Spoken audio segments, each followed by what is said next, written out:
This is Jeff D., the host of the Nonprofits Atheist Podcast. The Nonprofits is made possible by volunteers and the generous support of listeners like you. If the promotion of positive atheist culture and the separation of church and state are values you hold dear, please consider contributing by becoming an ACA member or visiting our product page at evolvefish.com under the Partner tab. Thank you.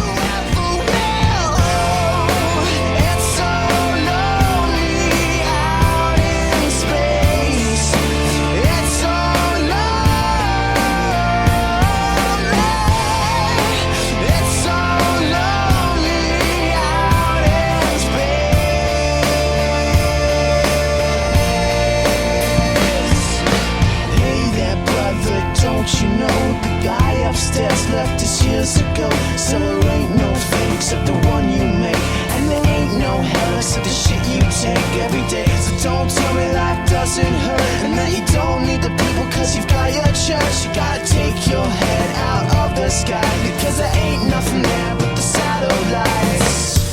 And we are the Nonprofits. I'm Denis Loubet, along with Jeff D. and Russell Glasser, in Austin, Texas, on the 19th of July, 2017, urging you to stay in your homes and not to answer the door.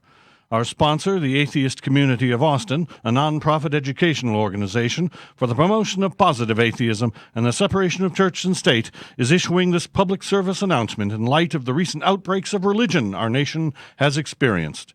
To repeat, if you see a religious person, do not approach them. Instead, find a safe location and call the ACA voicemail at 512-220-6561 or alert their website at www.atheist-community.org. The Nonprofits broadcasts live every first and third Wednesday of each month from 7:30 to 9 Central Time with updates and news about this tragic and violent outbreak of religious belief. If you know a loved one who has become a religious person or have a question about how you can protect yourself from them, you can join our chat room by following the directions at www.nonprofitsradio.com. Remember, be vigilant, have a plan, and don't panic. Thank you, Dennis. There we go. Wise words for our time. That's right. Sad to report, there is still not a cure. No. All you can do is prop them up, keep them comfortable. Mm-hmm. Well, if you've been scratched or bitten by a religious person, seek immediate medical help. Well, that's what our show is for making religious people comfortable. Yes. Yes. How's everybody doing? Been a couple of weeks. Doing well. Good. It's we're past the middle of July now. Mm-hmm. That is true. Almost halfway through 2017. Yeah. Yeah. Who Quite knew a ride we'd have so actually far. survived this long? It's been an interesting year. Yeah. The Chinese curse is really pounding it, I tell you. What? We live in interesting times. Oh, yeah. Okay. All right. Damn you. Yeah. Well, so I actually do have quite a bit of listener mail today. Well, no way. Excellent. And Russell, I imagine you've got a goodly amount of news. Goodly would be an apt description. Would you like to go first today? Sure. A gooder amount of. Let's have since we've just come out of this long discussion of 2017. Let's talk about something that's happened in 2017. Yes. Well, a number of people have been eager to bring a story to my attention, including so this is a What? Okay, What? off to a great start. This is a Ken Ham story. Aha! Canned flipping ham. through my tabs. Oh, there we go. Okay, according to the Lexington Herald-Leader, on June 29th, Williamstown City Attorney Jeffrey Shipp sent a letter to the Biblical Amusement Park Ark Encounter rejecting its request to be exempted from a new safety tax because it is a religious organization. Shipp said it was clear that Ark Encounter is a for-profit entity, which is how it has been listed with the Kentucky Secretary of State's office since 2011.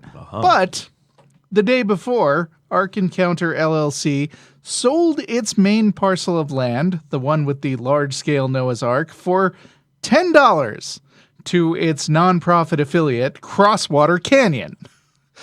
So, Wow. so the $10. Well, the you get what you organization pay for, I say. Yeah. Yes, I think they overpaid, frankly.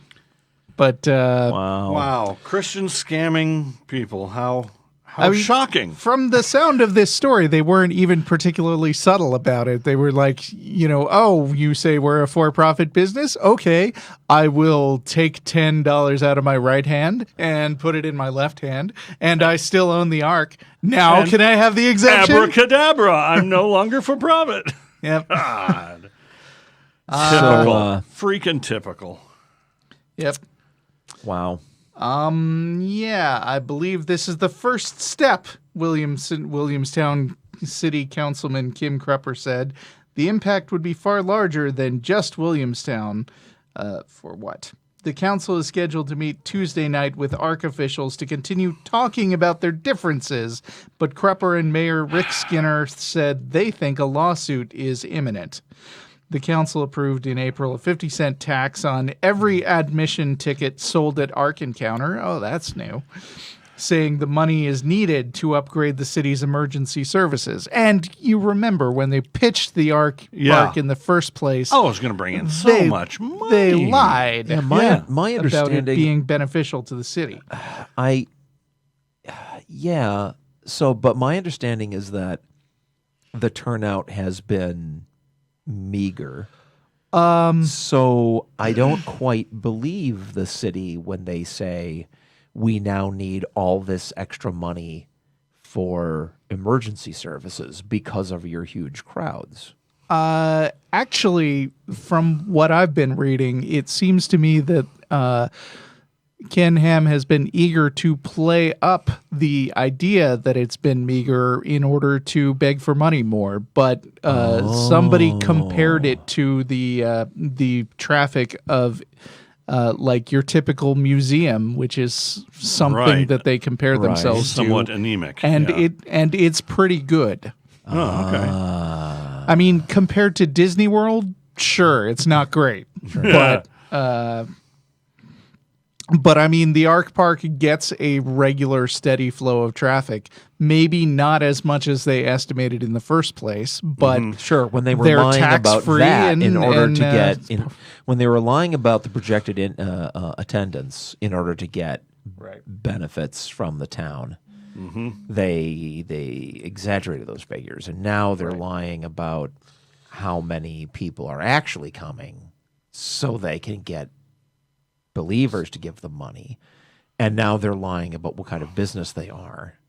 Yeah. So they can avoid a tax. So it's lying for profit. It's lying for dollars. So according to these this article, the tickets that they're charging a 50-cent tax on, they are $40 each or $28 for kids.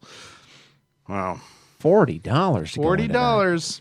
thing. Oh, and they've Damn. got big garish signs for concessions that are obviously typically overpriced. Now there, see, I Home see a of sign the there. Ark Dog. I see that sign for the Ark Dog. It's Yes. a hot dog, right? It's a hot dog. Is it a It's chili $7 dog? hot dog. $7 hot dog. Yeah, it's it looks a chili like dog, that. right? It does looks look like a vaguely, chili dog, yeah. It's vaguely like an ark in that the bun serves as the hull of the ship, Right. and I the mean, dog it looks part as much sticking like out an the ark top. as all hot dogs do, I guess. Sure.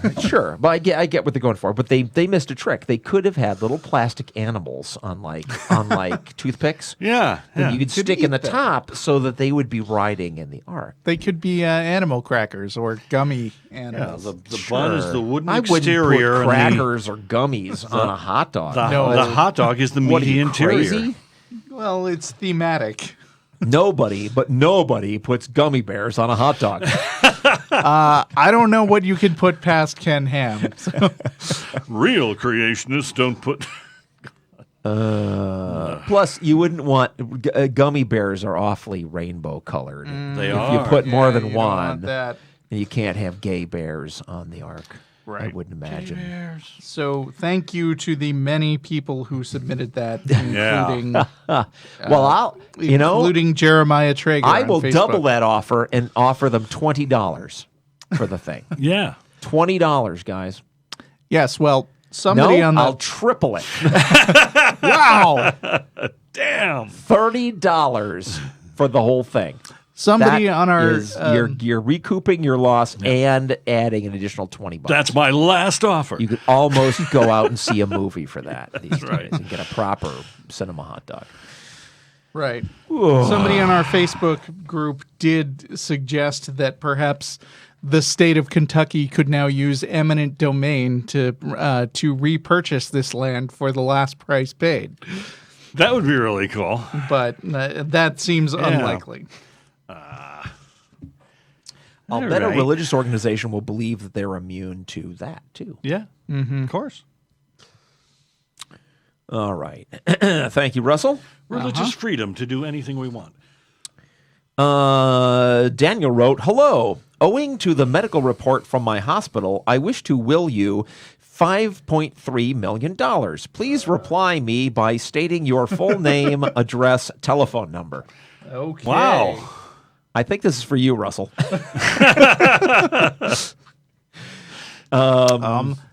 Would they happen to be operating out of Nigeria by any chance? That's right. Daniel from Nigeria wrote.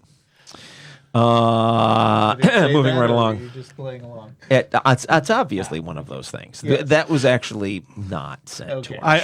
I like the meme of the huge stack of money found in the apartment of a dead Nigerian prince who couldn't give it away. Yep. I mean, Why can't I hold all this money? So last episode, we did a whole bit about St. Peter. Thank you, Dennis. yes, Certainly you're did, welcome. yes. That was In fun. response to Dennis's question. And we've got a certain number of responses to that. Duke says, "I wanted to put in my 2 cents on your riffs on St. Peter. For those who didn't listen last episode, Dennis was asking, what was it? Who what was judges us? Right. Where exactly the judgment is coming from, right? Yeah. And we eventually got down to St. Peter outside the pearly gates with his book. The Book of Life. Right. And he sees if your name is in it, and that's Right. it. And we did a whole thing. Yeah. So Duke says, first, if I understand correctly, St. Peter at the pearly gates is a purely Catholic myth based on the is it? fact that St. Peter was the first pope. Remember that Okay. Jesus said to Peter, "You are the rock on which I shall build my church." Unquote. Ouch. Since the name Peter comes from the Greek word for rock, Petros, this was both a pun in Greek, which Jesus didn't speak, and a way to tell everyone that the Roman Catholics were the ones who literally guarded the gates of heaven, which is why St. Peter is there in front of the pearly gates. That may well be true, but, I was not raised Catholic, and yet I got a face full of this Peter and the gates imagery, possibly not from the church that my parents dragged me to, which was Methodist, but Right. possibly just from popular culture because, heaven can wait. For sure. Yeah. Shit like that. So granted that it has its origins in a specifically Catholic thing, I think most people are aware of the imagery. Anybody want to say anything about that? About the Catholicness of the Peter thing? Do we have to do a whole other? Is it that do you have a the- whole other question? Is apart from the Catholics, where does the judgment come from? But it's in the Bible, isn't it? And it's just that the Catholics not interpret it necessarily. differently than the others. I mean, they were talking about the different- pearly gates, the gates made of giant pearl, Were they? I mean, I am We not even enough looked of it an up, didn't we? authority. I don't remember if we did look it up. And the thing is, like, people all the time mistake things as coming from the Bible when they're like from Shakespeare. Some poetry or Shakespeare. Or things you know, like that, the yeah. classical imagery of hell mostly comes from like you know, Dante. And a lot of stuff comes from Paradise Lost. Dennis, I looked it up in Wikipedia. Yeah. And Wikipedia did not say this is a specifically Catholic thing, at least in the bit that Right. I read, but that doesn't mean that it's not. And it said the words, and it said these descriptions. Yeah, are it was the in Bible. Revelation. Yeah. Okay. So but- kind of weird. I mean, I have to go by what's in the rule book it here. doesn't specifically mention St. Peter standing there as a cosmic bouncer. You know, True, Jeff, true. you've Right. often said that the Bible is the big book of multiple choice. Yeah, but it does describe the book of life. And so Yeah, don't know. I mean, It's weird. people choose what they think they remember. to choose your in own it. adventure book of life, Dennis. And it doesn't even necessarily all have to come from the Bible. People Right. just sort of mash up the things that they've heard sure, in their they lives. write their own fanfic. Yeah. It's Right. So, but Duke, point taken. Doesn't that may be so. I don't think that negates the value of the answer to the question. The Catholics usually There's certainly more to talk about there when it comes to other and the Catholics interpretations. usually have the more interesting interpretation of the Bible. Because I think isn't the Catholics who came up with all the military nomenclature for the angels and all this other stuff? I don't know. Okay, I don't know, man. I'm not a Bible guy. particularly. cherubim and I honestly don't care what that thing all says. that is. It's nuts. Second, a joke. It's a joke. From Duke, and I'm going to paraphrase here because I don't like the way Duke tells it. So St. Peter's at the gates, and he's tired, and he wants to take a little break, and he sees Jesus walking around, and he says, "Hey, Jesus, could you watch the gates for me for a bit? I've just gotta get some time off." And Jesus, being a nice guy, says, "Sure," and he stands there with the book, at the head of the line, and an old man walks up to him, and Jesus says, "Tell me your story, old man." The old man says, "Well, there's not much to know about me. I'm just an old carpenter who plied his trade all his life. My son, though, he was something special. He had a miraculous birth and wandered around the lands, interacting with the poor and with criminals, and he was betrayed by his closest friends and descended into darkness, but when those nails came out of his hands, he taught the whole world what it meant to be human, what it meant to be good, what it meant to be alive." And Jesus looked at the old man, and tears streamed from his face, and he grabbed him and hugged him and said, "Father!" And the old man looked around and said, "Pinocchio?"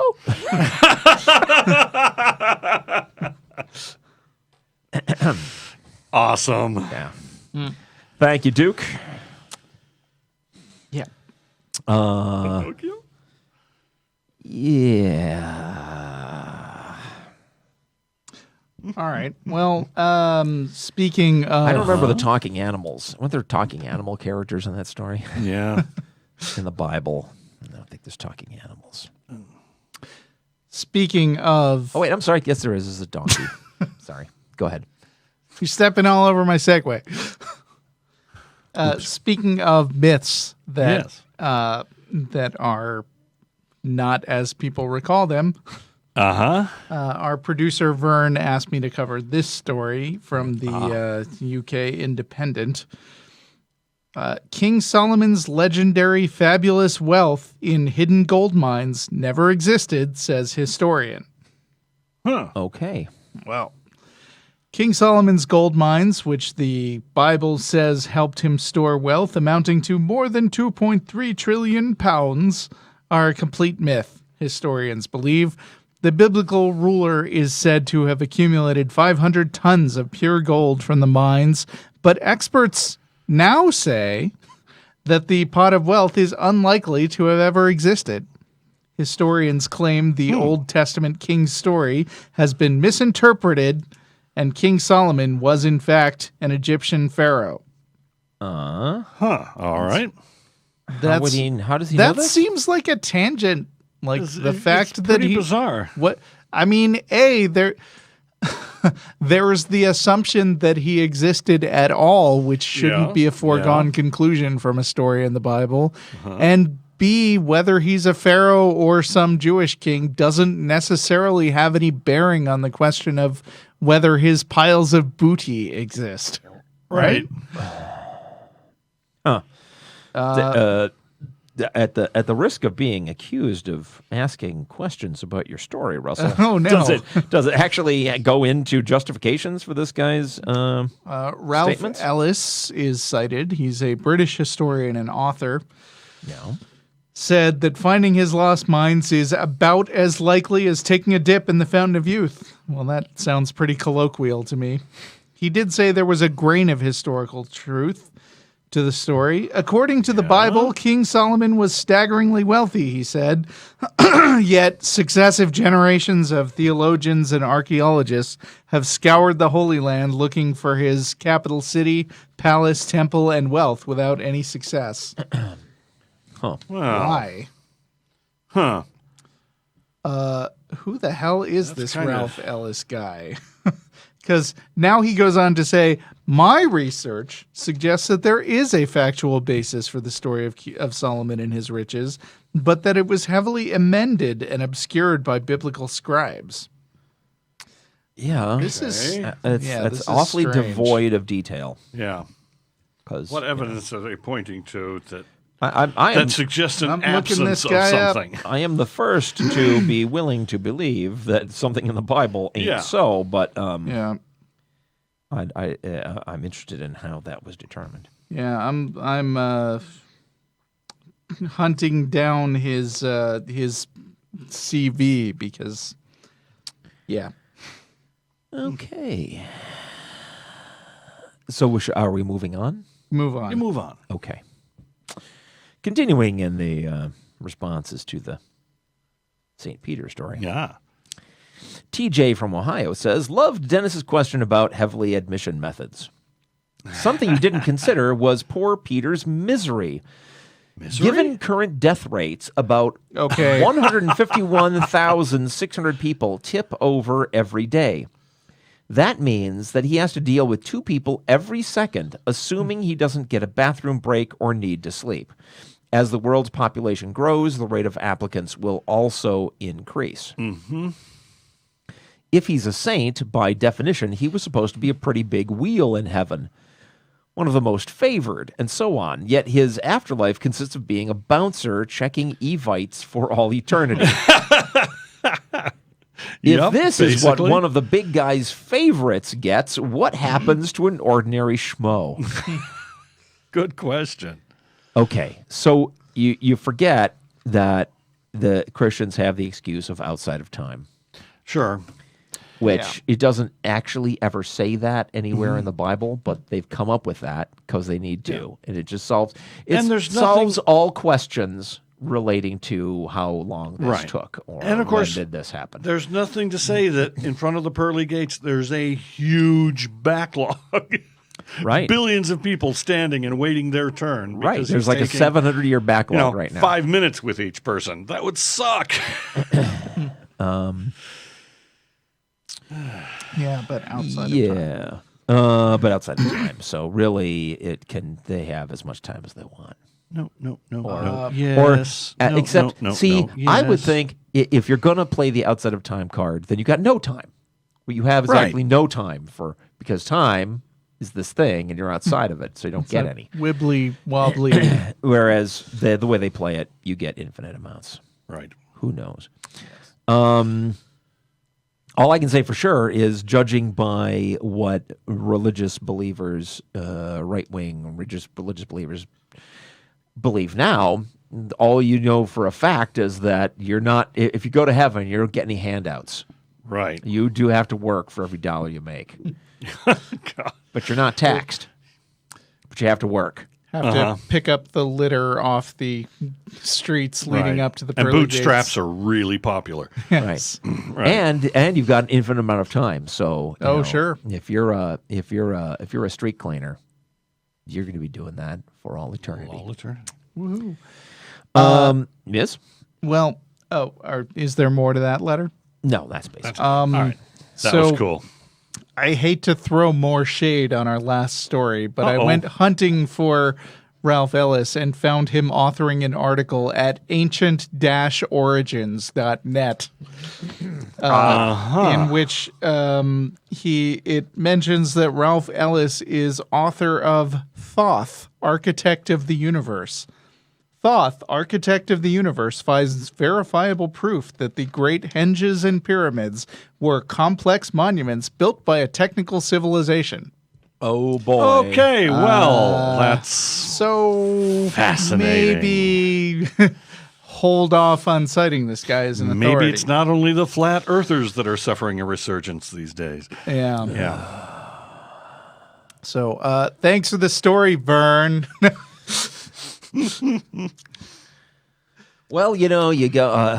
It's easy to Yes. to get caught with It a is. fake piece of news, as I did today. Oh yeah, that also happened. I came across a story that claimed that Pat Robertson had said that going to college turns men into transgenders, and seemed entirely plausible. Yes. And so I posted it to the Nonprofits fan group on Facebook, and somebody actually did the legwork of checking to see what the source was, and it was bullshit.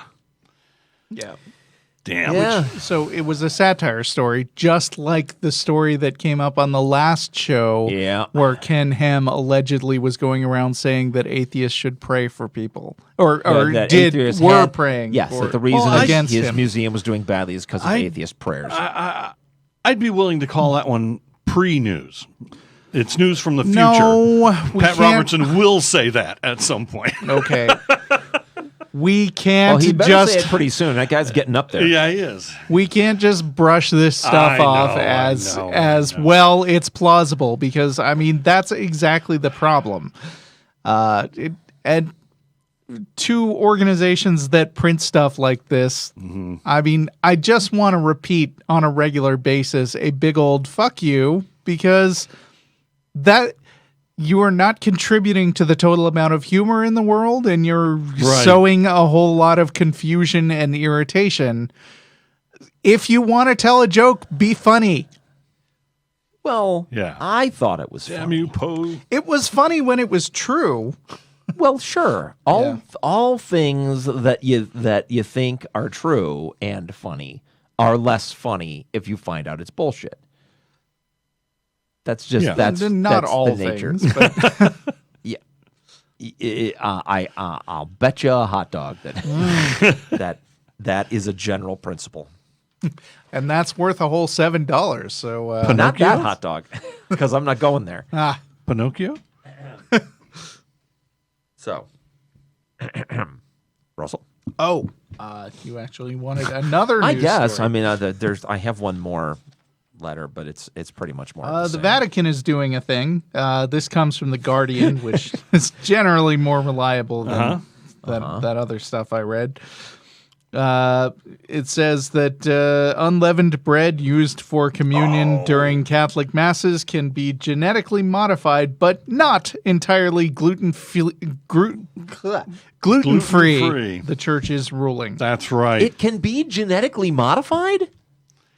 Really? You're going to have GMO Jesus. GMO Jesus. Now, You see, can I'd eat heard GMO everything Jesus. except that detail before, Yeah. and I thought the whole no gluten-free thing was pretty crazy and worth a Right. discussion. But So now Yeah, it's... and the thing in is, light of the fact that they're totally okay with it's been genetically modified now, That's cool. I happen not to be particularly concerned about genetically modified foods. Well, no. For various reasons that are probably outside of the atheism nature of the show. But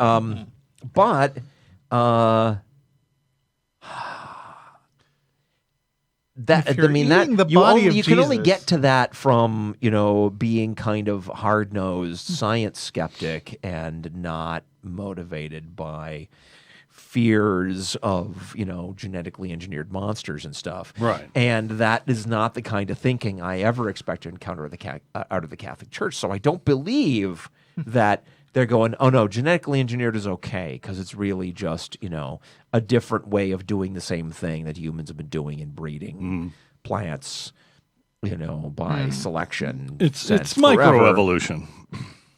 You think the wording of the story is a little maybe overblown? Maybe. I'm gonna back down and let you read more. All right. The thing is, everything old is new again. I could swear I remember years ago that not this particular story, but I remember specifically talking with you about a story where somebody was trying to use bread that was made of something other than wheat. And the church was like, no, because, obviously Jesus's body has to be made of wheat. Anything else would be silly. Rice, rice cakes. Yeah. No, I can't do that. Rice Jesus. The Vatican said Saturday that the unleavened bread used to celebrate Holy Communion during Catholic masses can be made with genetically modified organisms. There's a link, but they cannot be entirely gluten-free. Organisms? Oh, I'm sorry. The word Vatican is just a link to the tag Vatican on the Guardian. So I'm not seeing the exact quote. So I'm stunned once again by the use of the word organisms there and not wheat, because it is not in quotes. That appears to imply that other bread made out of weasels would be okay. Wheat is an organism. It is an organism. Yeah. That seems to be a strange lack of One of specificity many. on Yes. that detail when they've just been so specific. Cardinal About gluten. And what is the problem with there being no gluten? I mean, apart from the fact that Jesus was glutinous. there's darn good reasons to believe the whole gluten thing is wildly overblown. But what is it about the absence of gluten that makes it not spiritually okay? I mean, can Jesus's spirituals not latch on to the bread unless it's got gluten in it? What is the reason? Is there any justification? Cardinal for this Robert Serra of the Vatican's Congregation for Divine Worship and the Discipline of the Sacraments, well, that's a title, Yeah. said the guidance was needed now that Eucharistic bread and wine can be found in supermarkets and even over the internet. In a letter issued last month, Sarah also reminded bishops that the bread should be made by people distinguished by their integrity and that adding fruit or sugar was a grave abuse. But it is altogether forbidden to use wine of doubtful authenticity or provenance, he added. Wow. Provenance. what is wine of doubtful authenticity? Does that don't mean know. it's not wine? Means you have to use the Catholic Church's specific vintner or something. And can't use and to say cheap something wine. To say something is an abuse, this thing over here, this is an abuse. But this other thing that's just not acceptable, right? Yeah, you can't you can't make it out of ripple. I mean, But I'm focusing on this this abuse versus unacceptable thing. If it's an abuse to have cherries or raisins in your if you recall earlier on, we have added the raisins to the to the holy foods. Shut up. I've lost my train of thought now. Thank you, Pope. They're saying the absence of gluten is a bigger deal than the presence of raisins. yes. No, the presence That's of what it raisins seems. is completely forbidden. Oh, that's what that no. last thing just said. Then what was the grave abuse? Adding raisins is Right. It's fruit. It didn't. Your story did not say raisins. Your story said but I mean- fruit or sugar Right. is a grave abuse. Yes. Not Forbidden. The way that absence of gluten is forbidden. Now, I know you're not supposed to abuse things, but there is a difference there's words have meaning. I'm not sure that grave abuse is softer than forbidden. They could both be forbidden, but he could be emphasizing how bad an abuse the fruit is. I don't know, man. It sounds like grave abuse is weaker than forbidden. I think so too. Grave abuse is necrophilia. Yeah, grave abuse. Oh. Right. I don't know. So there's absolutely no explanation in there of why. There's no explanation of why. He said it's important that we have these new rules. It's important that we specify these rules because you can get this stuff in supermarkets now. He says, but that's not why. That's. There's a situation, I mean, if those rules already existed, the reason why you'd have to tell the general public could be because they get it in grocery stores, right? Right. Because now the general public needs to know. Of course, then again, it's not just priests using in-house bread. They could simply say that God forbids it and be done there. They don't need a rational explanation. Okay. Well, I think they do. That's why I'm sitting here and doing this. I found something, but I think it was the wrong thing earlier. Is it relevant now? No, I mean, yeah, I was trying to track down the original letter and find out why. I mean, first of all, I really want to know. Okay, hang on. Okay, so this comes straight from Vatican.va, which I assume... Is this are we doing this for your segment now? No. That's a good question. You want to reserve it for your segment? I had something for my segment, but I wasn't sold on it. It's not time for your segment yet. No, so it's if we not. want to do the news story, let's just do it. News story. We will get to the bottom of this today.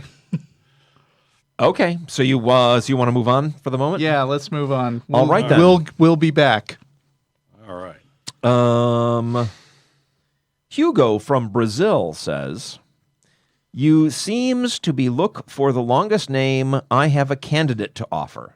Uh-oh. How do we get on long names? Because we were trying to figure out how long the name field has to be and this on the is Book of also Life. related to the St. Peter and the Book of Life thing, right? Because Russell was analyzing what the database requirements. That's right. Yes.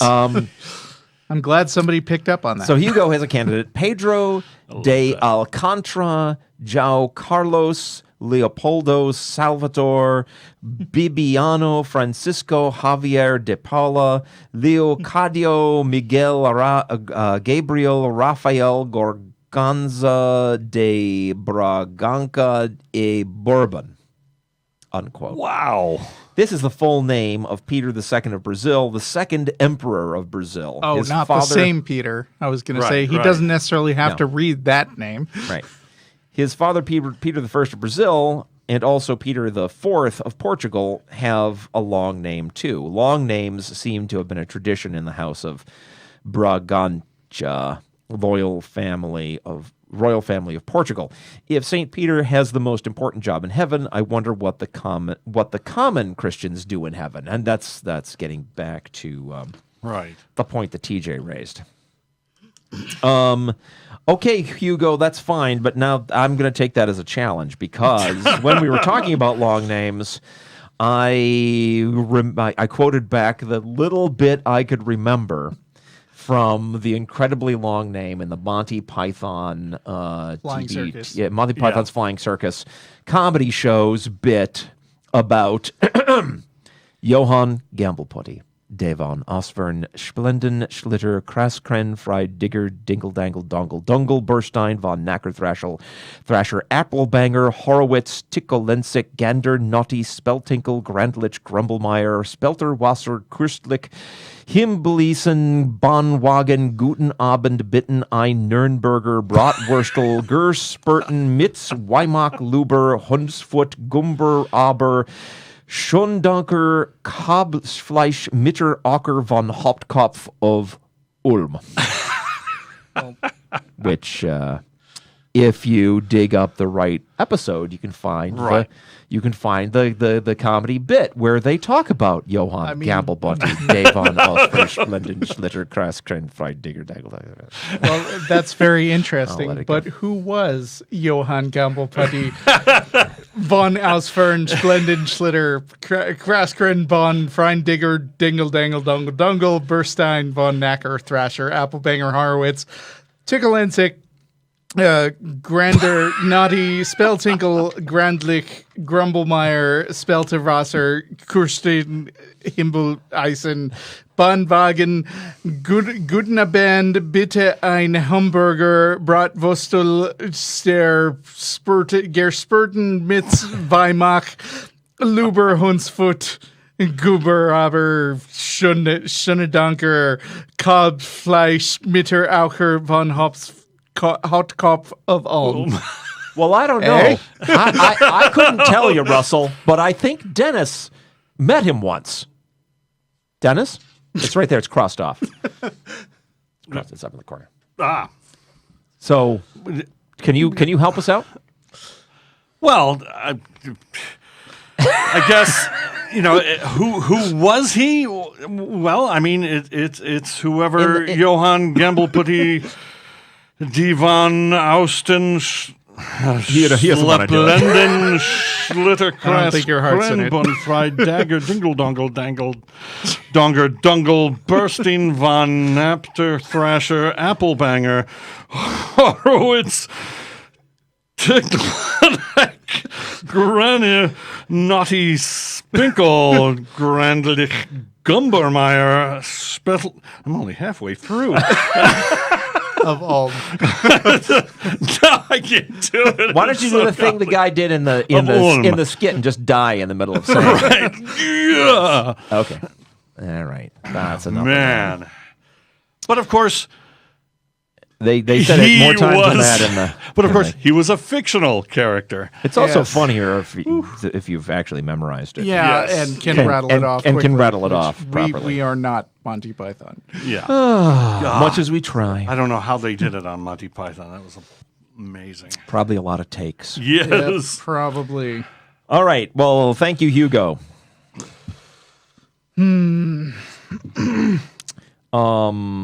That would be back to you then, Russell. Are would you it able then? to resume the news? Okay, well, apparently this is news at abc.net.au. Okay. Research shows that men most likely to abuse their wives are evangelical Christians who attend church sporadically. Church leaders in Australia say they abhor abuse of any kind, but advocates say the church is not just failing to sufficiently address domestic violence, it is both enabling and concealing it. Is it just in Not Australia? surprising. Is this study about just Australia? The study was done in Australia. Okay. And it says this is the second installment of an ABC News investigation into domestic violence and religion. The first segment is on domestic violence and Islam, which we can also go into. But Yep. I feel like that's a no-duh. Yeah. Yeah. The culprits were obvious. It was the menopause or the devil.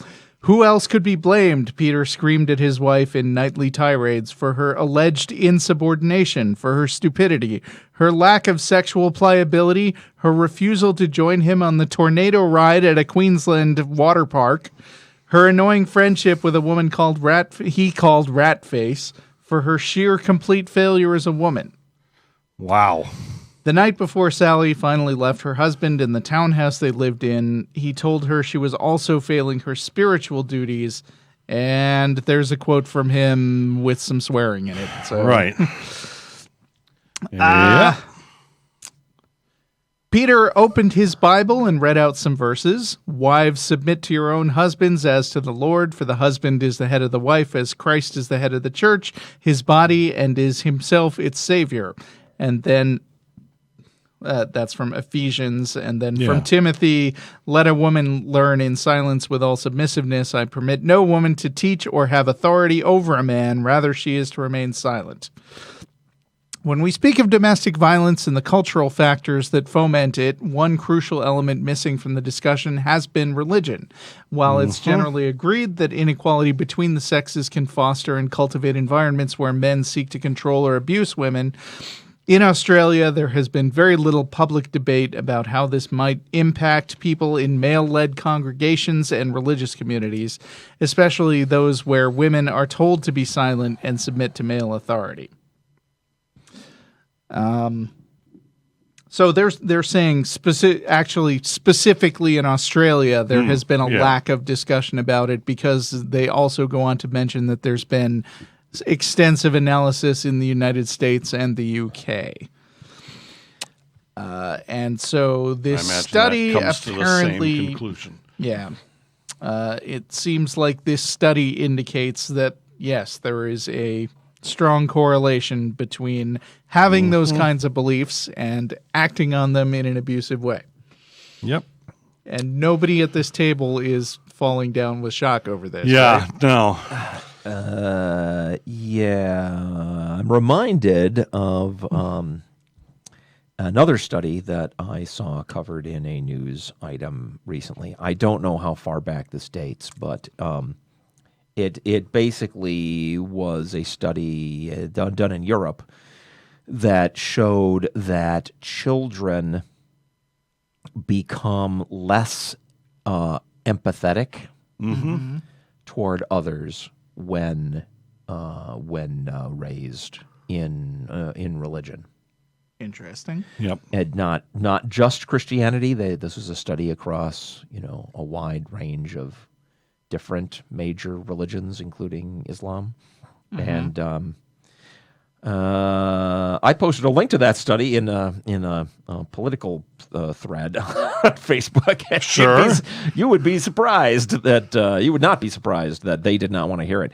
And my reaction to this thing about the Abuse?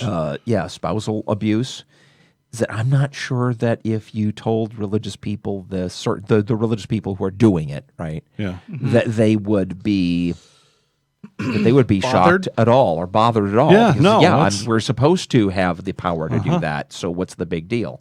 Right. Whereas they believe, and this was part of this other study, right? The parents believed that their children had become nicer when the studies showed that the children had become meaner. Right. And so you show that to Christian parents, and that really bothers them. Huh. And when I say bothers, I mean they totally weren't gonna. They totally were not gonna accept They it. go into denial. Yeah. Did we ever do that story? The children becoming less empathetic from I'm not religion sure. on the I show? can't recall. Yeah, Probably bring it up sometime. it was between episodes, and I ran into that. Yeah. Also, that's just in Australia. So Right. Well, as I'm with, sure the effect as with is gun worldwide. control, everybody knows that just because things were a certain way in Australia doesn't mean it would happen that way here. Right. Okay. Wow. So I got some long ones. Let's get into this one. Nicholas in Florida writes, I recently began speaking with the pastor of a megachurch at the behest of a close theist friend. Okay. I felt slightly out of my league since this pastor has several degrees and has written books on theology. During the discussion, he laid out his hierarchy of authorities in life: Bible, history, reason/logic, and personal experience in that order. Bible on the top. After at least he put personal experience below reason and logic. After discussion of the flaws related to placing logic third in line, he brought up Lessings Ditch. what? The basic idea of Lessings Ditch is that historical truths cannot be evaluated the same way logical or scientific truths can be. Okay, partially with that. Let's see where he goes with it, though. His example was that once we set a subjective level of evidence required to believe something, we create this ditch. Since many historical events do not meet such evidence, we create an artificial barrier to belief even when evidence is presented. I love. I mean, this is not the first time I've encountered this argument. And Wow. I've got things to say about it. Okay, So go. I think we can, in fact, at this point in the letter, stop and address that bit. Okay. Because he goes on to his. Well, let me read this little bit. He says, we'll skip a bit. What do you all make of Lessings Ditch? Yes, we place subjective evidence requirements on our beliefs, but I do not believe it is unreasonable to ask why such an important event, the resurrection, would have such little empirical evidence and would require a leap of faith to begin with. Okay. Right. So, That's first the of all, bits. I hope you realize you didn't need to be intimidated by this guy's degrees, because they don't have anything they don't have a strong basis for their arguments, whether or not generally, the more they study, the more they just learn to bullshit. And what you'll notice in this case is that he didn't say a word about the plausibility of the actual argument he was trying to defend. Instead, he just tried to state in a general way an argument that boils down to you don't need to have standards when it comes to evaluating history. Right. Right? Which has got to be bullshit. Yeah. You have to have some standards. Right. Like, you can, as long as there is some level of uncertainty in a claim about the past, we might as well just accept any old nonsense that we want to. And that is definitely not how historians operate. Right? Yeah.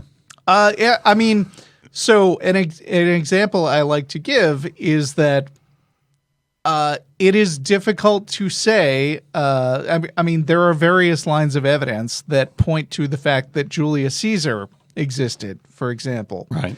But there are also a lot of claims that Julius Caesar was, among his own people, considered as a god who ascended to heaven when he died. Right. Historians are perfectly capable of accepting one based on the evidence and throwing out the other. Yeah.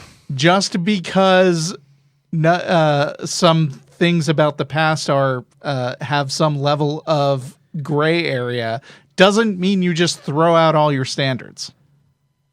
Right. And, the history, the passage of years is an actual thing that could make it difficult to have have access to the direct evidence. And but there's all kinds of other things that could make the direct evidence hard to find. If a guy argues, or a guy claims, a energy beam came down from the sky and beamed me into an alien spacecraft, right? Yeah. There wouldn't be any physical evidence left from that. That doesn't mean you therefore have to believe it. Right.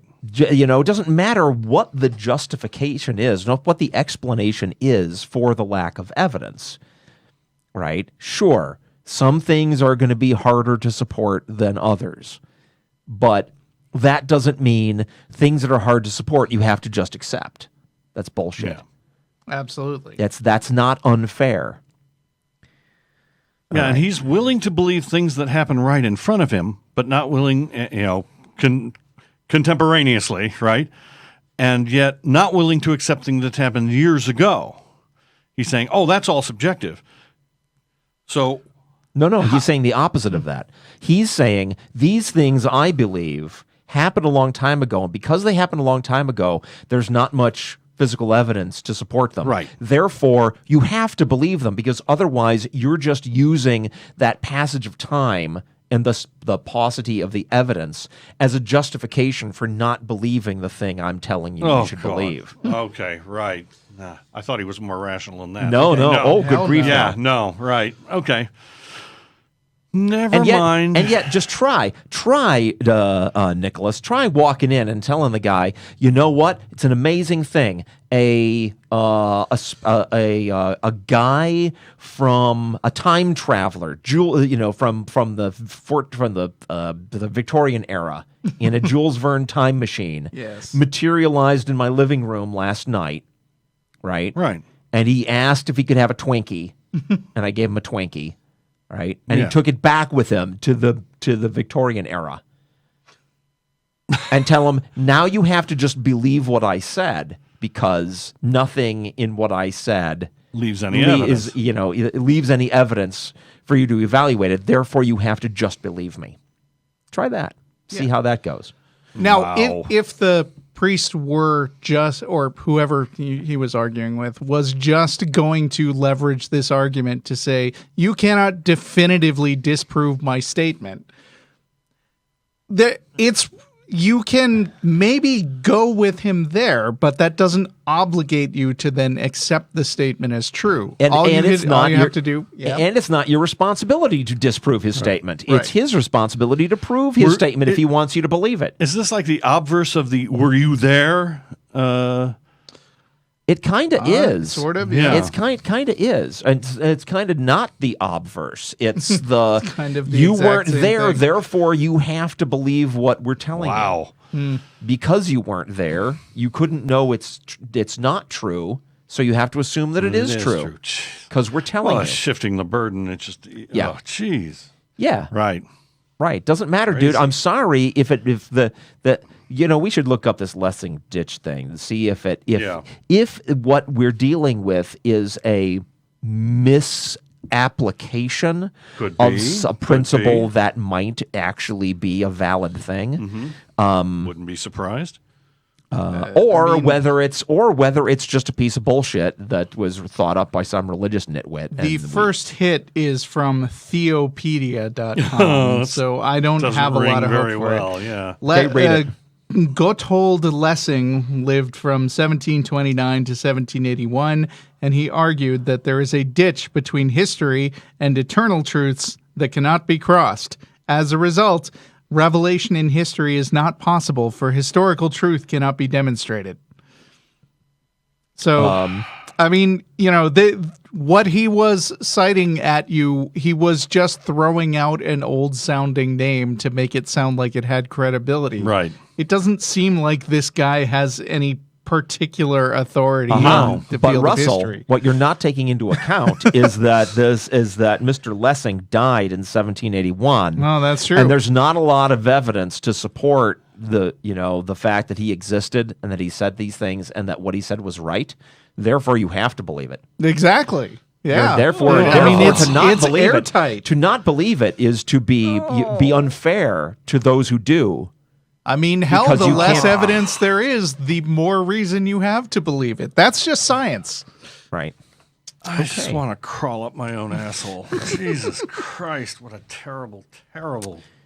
I think that's enough for the Lessings Ditch thing. But Nicholas's letter goes on and goes to some other places. So this pastor presented his 6 proofs of the resurrection, which I have listed below. But to save time, I think we've all heard these arguments before.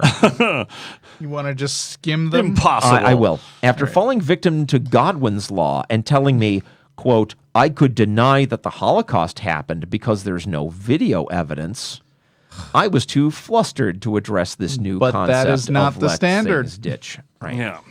I mean, there are no historians who refuse to believe in the Holocaust based on the lack of video. There is a movie coming, by the way, which I've seen previews to, about a woman who in Britain, the story happened recently, and now there's a movie of it.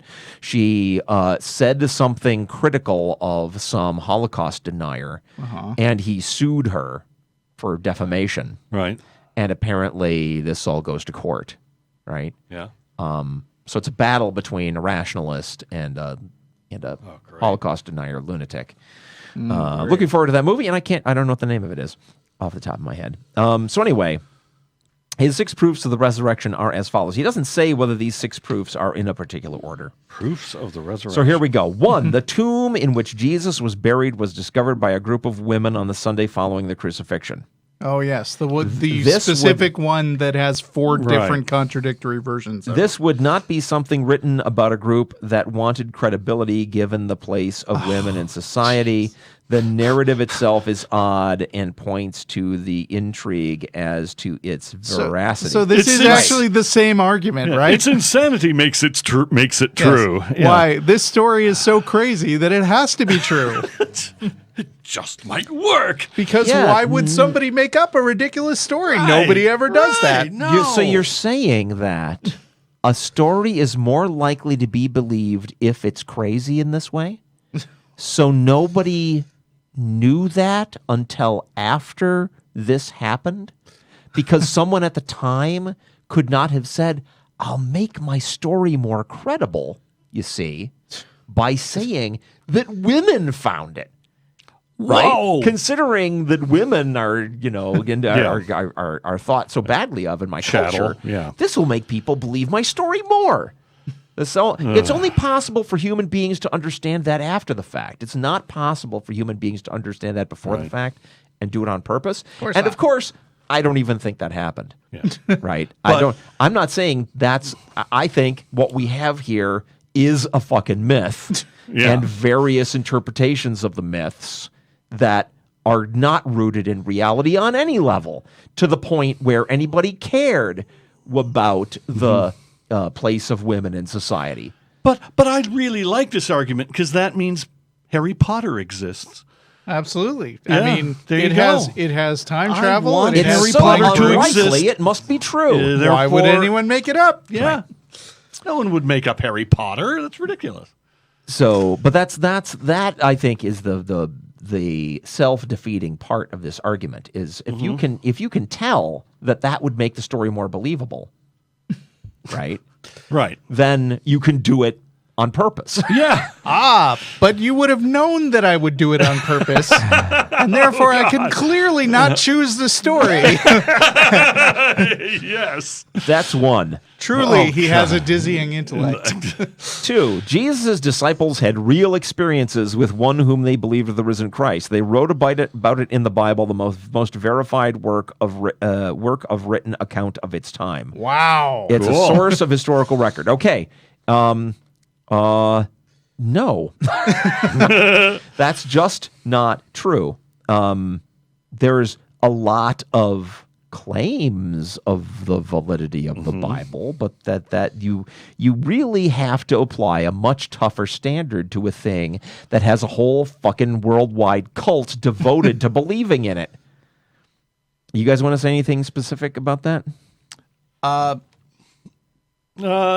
It's the old. Well, if the apostles were willing to die for their beliefs, therefore their beliefs must be true. That's Right. kind of the. Yeah, That just you're like assuming that these apostles existed. Yeah. You're assuming that they're the ones that did the writing. Tracy Harris did an entire TV episode on this particular. She also has a blog comment on this argument.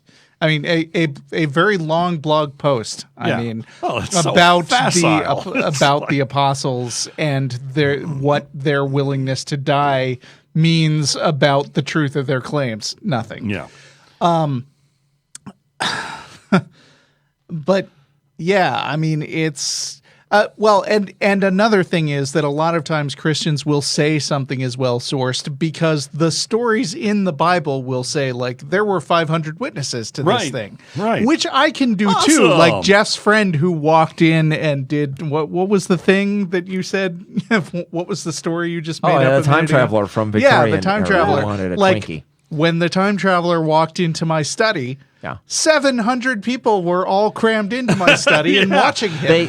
They came with him on his time machine. Yeah, they all saw it. They went back to And then the they went past. back. It's true.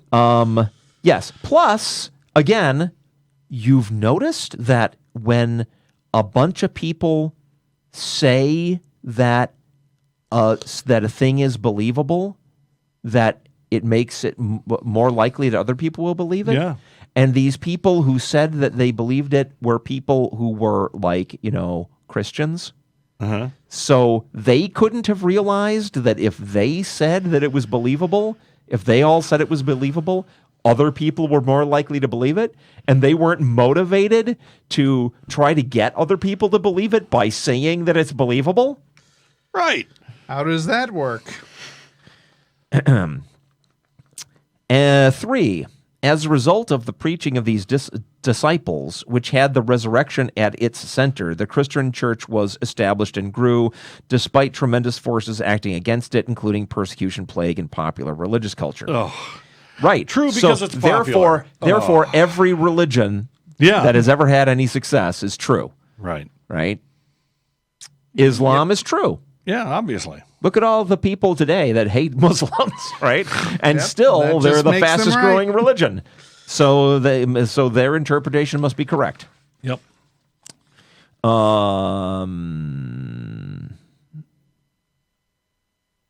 Rodney Stark built a sociological model of this in his book, The Rise of Christianity. For example, how do you explain a group of men going to their death, martyrdom, for a story they knew to be a lie? The answer is they didn't know it was a lie. You know why they didn't know it was a lie? Because they were gullible. Carefully engineered by its original writers to do things in their writing that would make it be believable, and centuries of Christian scholars saying that it's believable. Mm-hmm. And that resulted in a bunch of people believing in it and getting killed. There you go. 4. Tacitus's account in 115 AD. Christus, from whom the name had its origin, suffered the extreme penalty during the time of Tiberius at the hands of one of our procurators, Pontius Pilate, blah, blah, blah, blah, blah. Yeah, no, Tacitus is not a thing. Check out ironchariots.org and just Google Tacitus. And 5, Josephus. You'll find him check him out right too. Next door. Right. Yep. And that was the last one. Parade of forgeries. Okay. All right. That was a long letter, and maybe it's time for a thing now. Yeah. Should it be your thing or Dennis's thing? Oh, Dennis, do you have a thing? I have a thing. Go, Russell. If you have a... I really want to take a look at this letter, but I'll try to keep it short because it's not. We've already hit the main points, but the letter is the subject of today's shit. Internet apologists say. Yes. Yeah. So even trying to fake out the gentleman in the control room, they were still right on the ball. Of course, I wasn't trying to fake them out. No, I was. I was by bringing up the specter of maybe Dennis will go. Yeah. Got to keep on their toes. What is this letter you've got? This is the letter that was... So this is posted at Vatican.va. Right. This is the letter of explanation of all of the yeah, and I think we mainly want to read it to verify whether the news sources that were citing it were citing it accurately. Sure. Okay. And it's also, this guy doesn't really count as an internet apologist, does he?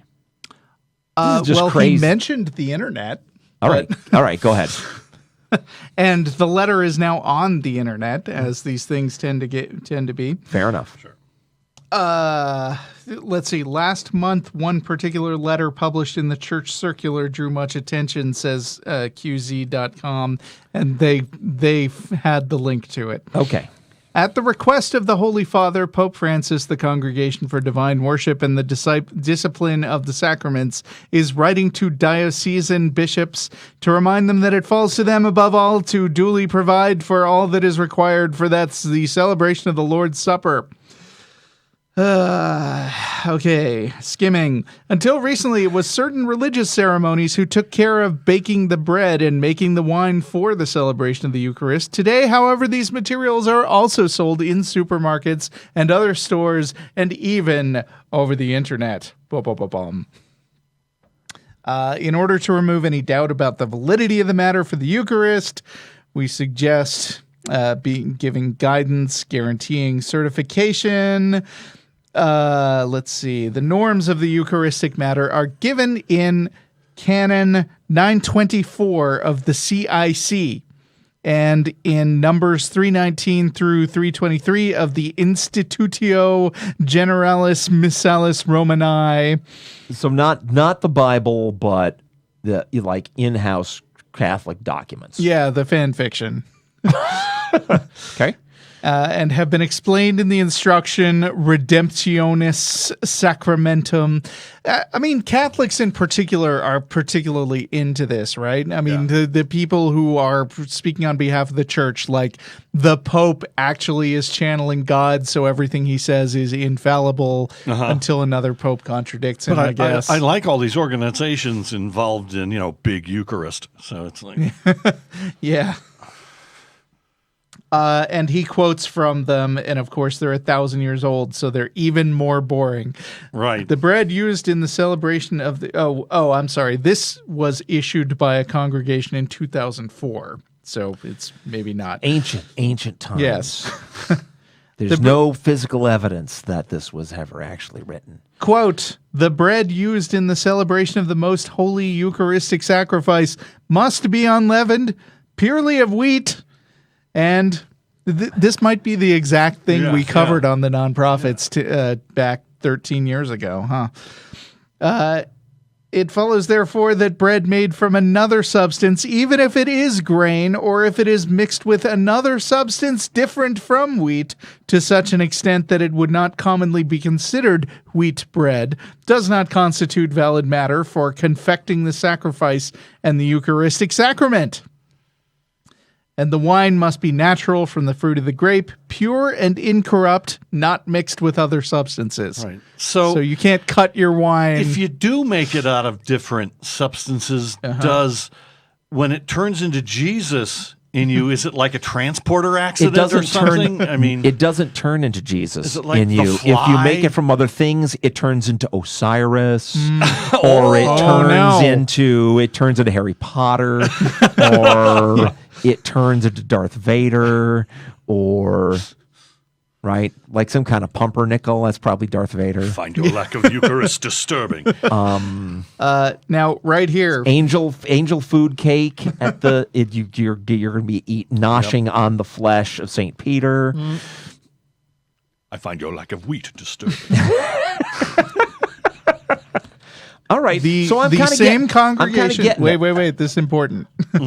All right. Because this was in question. The same congregation also decided that Eucharistic matter made with genetically modified organisms can be considered valid matter. CF, letter to the prefect of the Congregation for Divine Worship and the Discipline of the Sacraments, 9 December 2013. So Eucharistic matters. This is another entry in the table of Eucharistic elements. matter. There's already like a Europum or something. So if we ever eventually genetically engineer like an intelligent life form from wheat, there you go, and we still call it wheat, then you could like kill it and make bread out of it and eat that, and that's Jesus. How about bread made by a Star Trek replicator? Jesus automatically. If we turn, I like it. Replicated wheat. Wheat. Has it still got gluten? Yeah. Sure. I guess. Why not? We call it wheat. It's made from a collection of matter that's just elements, and then assembled into gluten wheat. Right. That's all right. They're all right with that. They're all right with that. Okay, I'm confused because is it or is it not a fucking miracle when God turns the bread into the flesh of Jesus? I mean, can he not miracle other materials? stuff? Yeah, you'd think. Like, is it lead? So here's the thing you have to understand about gods and their willingness to perform miracles on command. Yeah. Okay. In just about every tradition, and I've learned this through my many, many years of experience in fantasy role-playing games, right? Yeah. There's rituals. Right. Right. Like the Necronomicon that spells out the rituals for summoning up the great old ones. Mm-hmm. They're very specific about what you have to do. And the danger inherent in all of these ancient rituals when summoning up like, elder gods and things. Right. The danger is not so much that the elder god will appear and kill you because that's what the ritual is for. Right. The ritual is for summoning up that elder god to do something, to smite some city for you, right? Or liquefy one of your enemies or whatever, right? That if you do it right, it's fine. Yeah. The problem is these are always ancient texts full of obscure, archaic terms.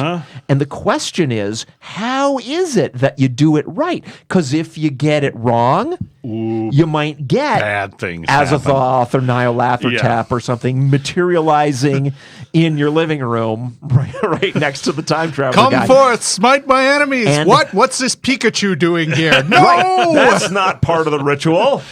And he distinctly said you had to sacrifice living things to me.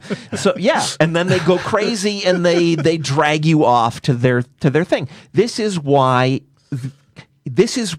figuring out what was meant in ancient texts for summoning rituals or rituals to get a god to do a magical thing for you, to get it ritually correct is such a big fucking deal. What I find irresponsible is they're summoning bits believed to be a big fucking deal. They're summoning bits of Jesus without a pentagram. I mean, right.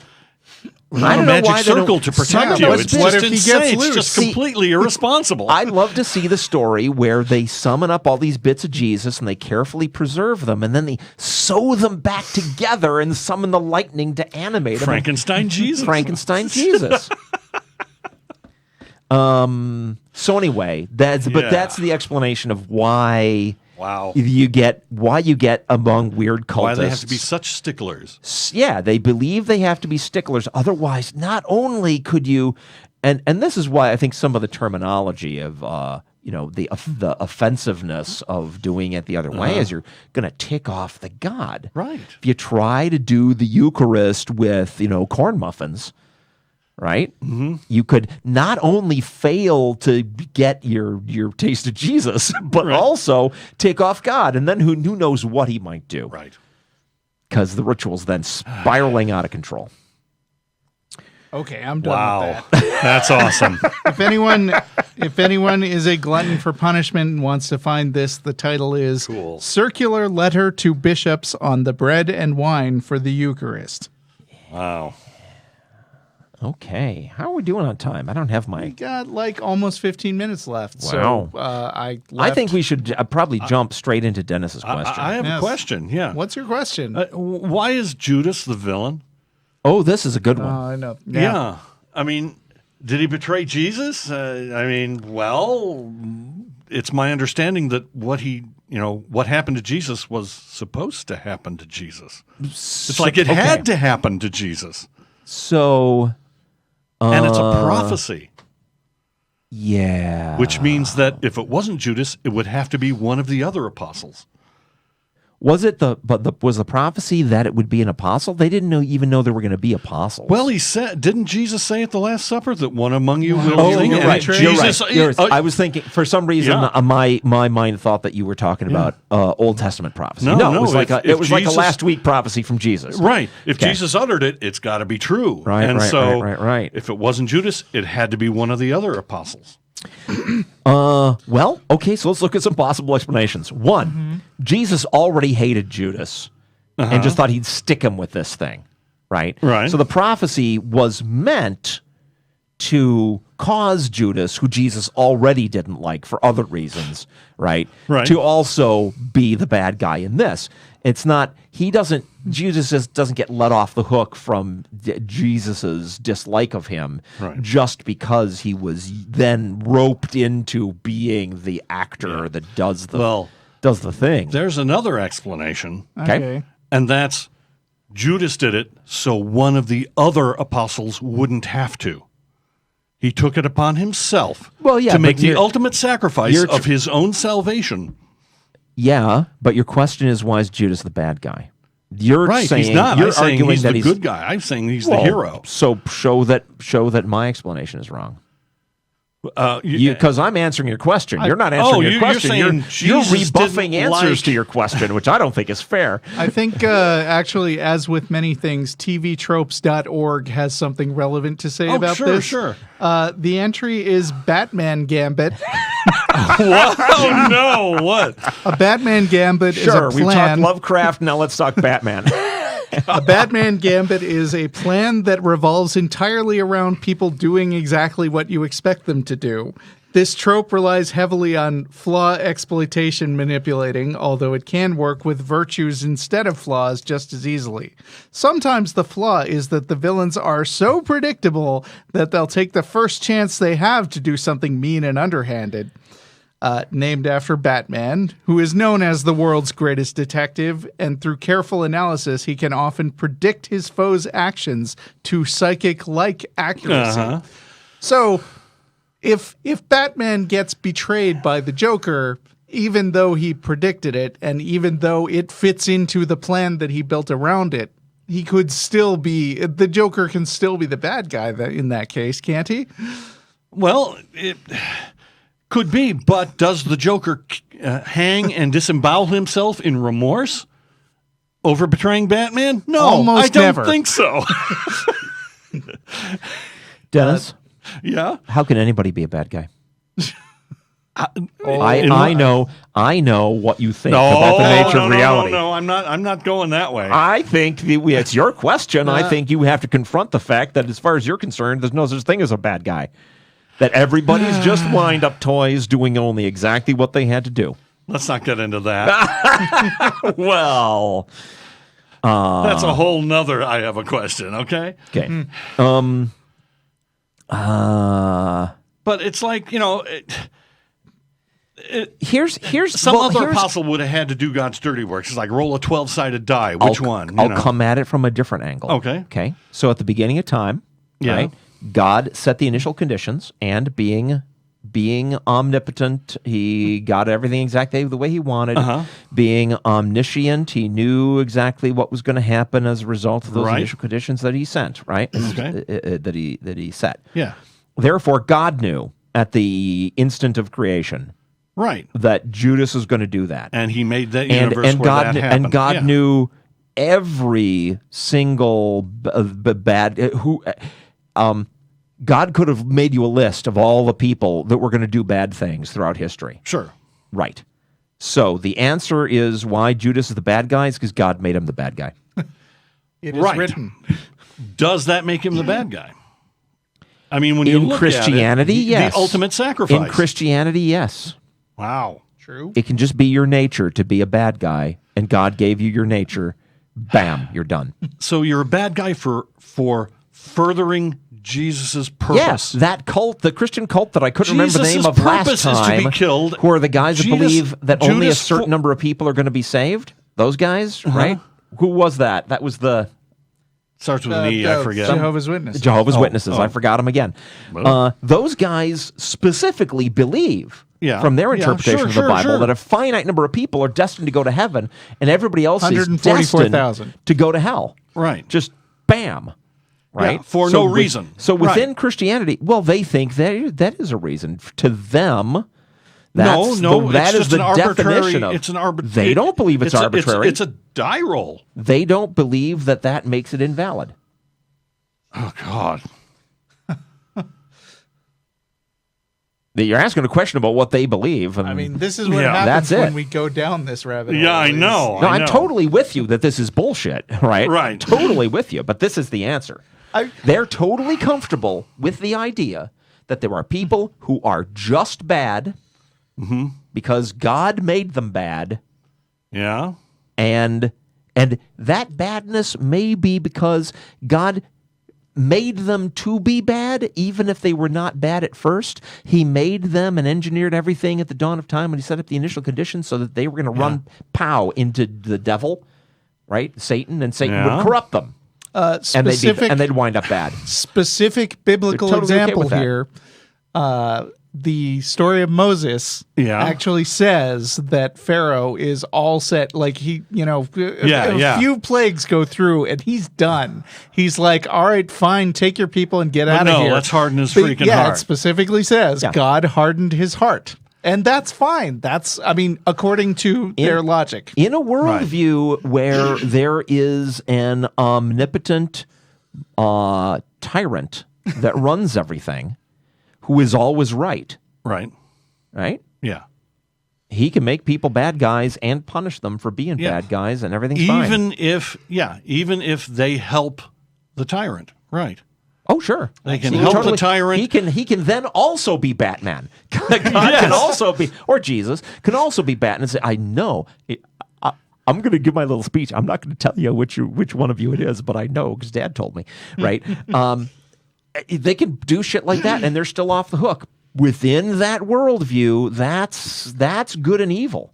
Good is whatever God wants, for whatever reason he wants, and however he pulls it off. No. Good is not just what God wants. Evil is also what God wants. So everything is what God wants. Good is what God says is good, and evil is what God says is evil. Yeah, arbitrarily but says he makes it all good and evil. because it says in the Bible arbitrary. God creates evil. Yeah. Right. Back on the Judas question, I recall a Mad TV sketch. Yes, from which is way back. awesome. You know exactly Yes. what I mean. The Terminator, right? Yeah. Terminator goes back in time and is there to protect Jesus, who wants no part of it. Right. Judas will betray you. Yeah, so he shoots Judas, and then Jesus brings him back to life. He's like, stop doing that. Stop doing that. Yep. No, he will betray you. Yeah, man. No, that's obviously anybody with a sensible view of right and wrong knows that if you set somebody up for the fall, right, they're not entirely culpable, Right. and you for setting them up are Pretty culpable. much. And exactly the specifics determine where that balance lies, right? Sure, we're totally with you. You're asking what? Thing is, what did Judas expect to get out of it? 30 did pieces Judas of silver. expect to get out of it? Yeah, he expected to get the money. But It's in the Bible. But he believed everything that Jesus told him. No, he didn't. Necessarily, Yeah, he did. no. I don't Didn't think we just that's have canon. that argument? What? That What? the apostles absolutely believed everything? I don't think we concluded There that. isn't- Christians can't have it both ways. actually, if Christianity Dennis, is true because that's they were unfair. willing to That's- die for their beliefs, I hate being then Judas. I hate being the defender of the Christian side, but that's Yeah. unfair. Just because this nitwit said that because there's Bible books named after the disciples, therefore those disciples wrote those books, therefore the disciples believed. There's no book of Judas. No, So it doesn't mean no. Judas was a believer. No, So that's he was unfair. one of the apostles, wasn't he? There's no book of Judas. Judas did not write a book. Actually, though, isn't there in the Doesn't Apocrypha? matter. There's no The book of argument- Irrelevant. The argument is not that all apostles are completely reliable or faithful. Yeah. The argument is that the ones who were willing to die positively defending the divinity of Jesus must have been really sincere about it, Right. or they would never have done Right. that. It's a bullshit argument, So- but it doesn't mean The they apostles can't then didn't say necessarily believe what. well, not all bullshit of them. Jesus Obviously, was not handing. all of them. If you went to this Christian and said, "What about Judas?" He'd say, "Well, obviously that's an exception." And the existence of an So your exception, rule is fucked. the existence of an exception is not the problem with this argument. The problem with this argument is the disciples didn't write those fucking books, moron. Religious scholars are pretty much in agreement on this, that the whole premise of this assumption is wrong. But even if it was right, Judas isn't one of the guys that wrote one of the books. He's not one of the disciples covered by this argument. And that's unfair to try to hold him to that. I don't think so. I'm with Okay. you. How far do we want to keep going on this? Never mind. So I mean, but what do you want is for responses to your questions? What? Do you want to know what the Christians think, or do you want to know? Yeah, I want to know what if the it's- Christians well, think. what they think is bullshit? Because you kind of have to know what they think for us to say why it's bullshit. What they think is God gets to make people bad guys, and they're still bad guys, even though it's all God's fault. That's what they think. I don't think they would agree with you. I don't think they would agree with that characterization as you just phrased it. Do you? How the Bible about- says I it. mean, they obviously know that that's wrong. Why do they obviously know that that's wrong? What's obvious about that? Well, if God makes you good or makes you evil, Yeah. then he's punishing robots. That's the one thing they don't want. It somehow magically works out, though, Dennis. You've had these discussions. You've had these discussions with Christians. Just because you and I can see that that's bullshit does not mean that's not what they think. They think what they say they think. They think that God making you good or making you evil is not a violation of your free will. In a way that you know from our previous discussions, I think there is a way to look at that is valid, but it doesn't have a God in it. Right. Man, I'd have to ask some Christians that. Okay. I don't know, man. I think you've got homework then. Yeah. Do you know You're on the any? wrong show if you want to I talk to Christians. All righty. Wow. Do we still have time? I don't have a clock in front of me. So no. we have no time? This All is- right. this Well is then. 9 o'clock. We'll leave everyone with that. We're out. With that dispute on the table. Thanks, everyone, for listening once again. And Dennis, take us out. All right. Well, we hope the show has been informative. We'll be back on the air in 2 weeks on the 2nd of August. Until then, keep out a sharp eye, listen for the praying, and be ready to run at a moment's notice. We leave you with I Am the Satellite by Brian Steeksma. Hey there, brother, don't you know the guy upstairs left us years ago? So there ain't no fate except the one you make, and there ain't no hell except the shit you take every day. So don't tell me life doesn't hurt, and that you don't need the people 'cause you've got your church. You gotta take your head out of the sky, because there ain't